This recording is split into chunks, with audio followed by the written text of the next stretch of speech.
We are on the sidelines with Bob Bellacicco tonight. And Bob, the Windsor Spitfires have been busy ahead of the trade deadline. Isn't this an exciting time? Yeah, it is, great. Of course. The OHL trade deadline is Saturday, and the Spits, folks, they're all in. General Manager Bill Bowler made a big splash earlier this week, and he took care of business today with the addition of an international-level defenseman. Now let's break it down. First off, Bowler sent J.C. Lemieux and 8 draft picks to the Sudbury Wolves for forward Alex Farron and Nathan Villeneuve. Here's Farron at practice today. The 21-year-old is a 6'3" winger drafted by the Chicago Blackhawks. Now, Villeneuve wasn't here today, but he's a 19-year-old center with scoring upside, which is what this team really needed with Ilya Protas not returning this season. A second-round draft pick of the Seattle Kraken, Villeneuve is now the team's leading scorer, 1 point ahead of Carson Woodall. Caught up with Farron earlier today at practice.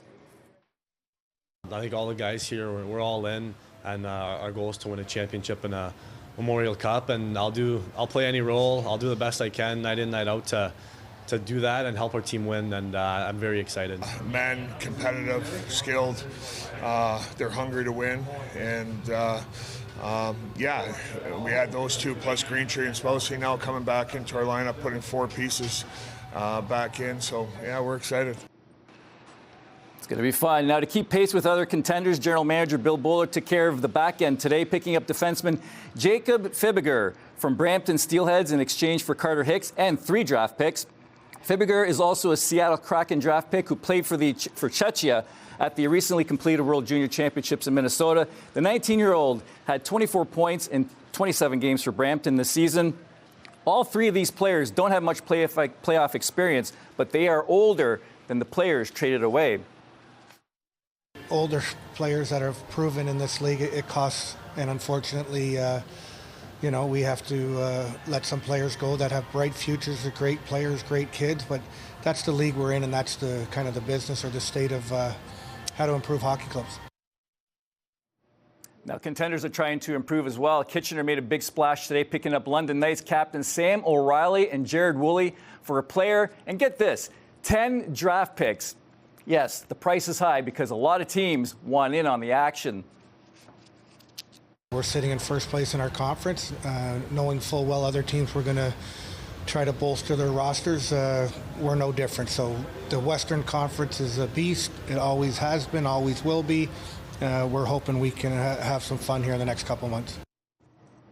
Oh, it will be fun. So let's talk about the Windsor Express. They are not off to a great start this season, but finally they did get a win. Yeah, not so much fun early on. Yeah. The first 3 games were pretty bad. Not really bad, but to say it straight up, they were kind of out of shape. But they rounded into form today at home during a rare matinee game at the WFCU Center.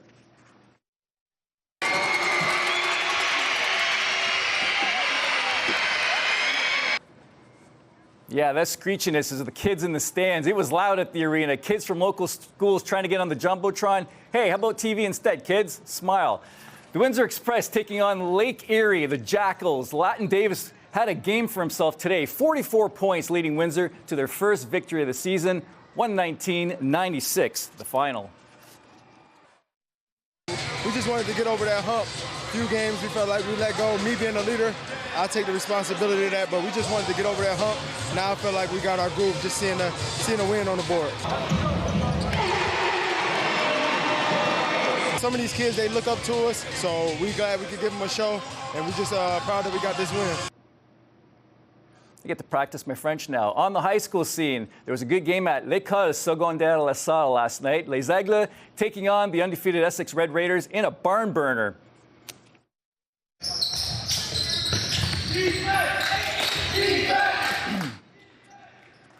That's J.R. Kodik with 2 of his game-high 18 points for the Red Raiders. He had some big shots last night when it looked like the home team was going to pull away in this one.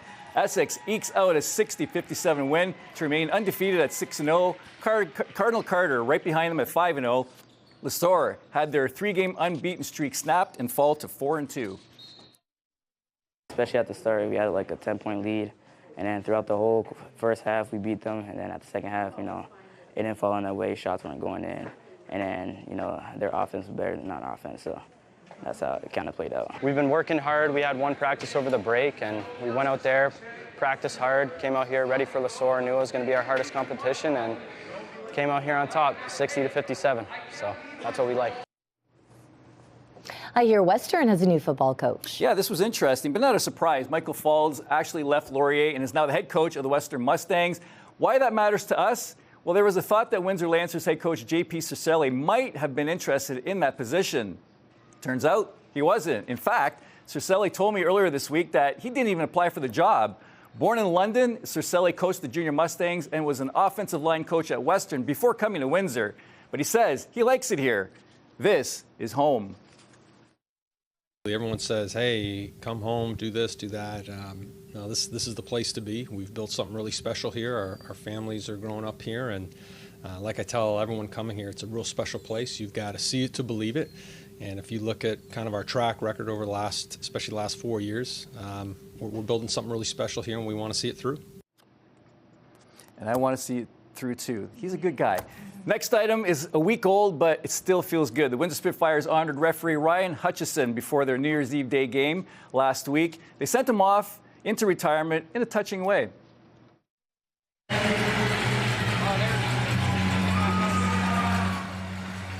This was so cool. Now, the Spits and Saginaw Spirit wished him well following the game. Fans even stuck around to send him off with a big applause. It was so cool.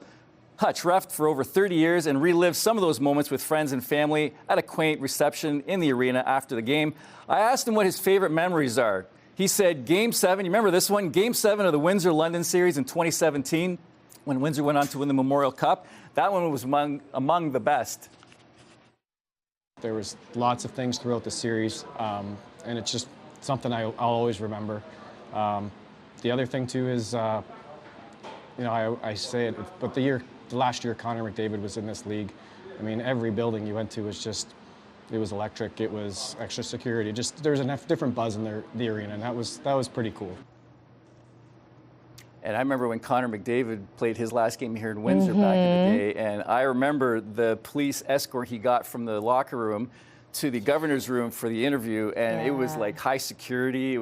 But it was just an awesome feeling. Yeah. Just to be part of that moment and to see him doing what he's doing today. It's like, wow. Yeah, definitely. We saw him live in action here in Windsor. I know. Definitely electric. And for that referee, congratulations. Yeah, that's great. 3 decades? Hey, for all these years, fans yelled at him, told him to get some glasses, maybe trip over the And then the day he retires, they love him. The day he retires, you'll love him. But hey, kudos to the Windsor fans because they really sent him off with a nice tribute. I thought that was really nice. And the team as well. Okay, Bob Bellacicco with On the Sidelines.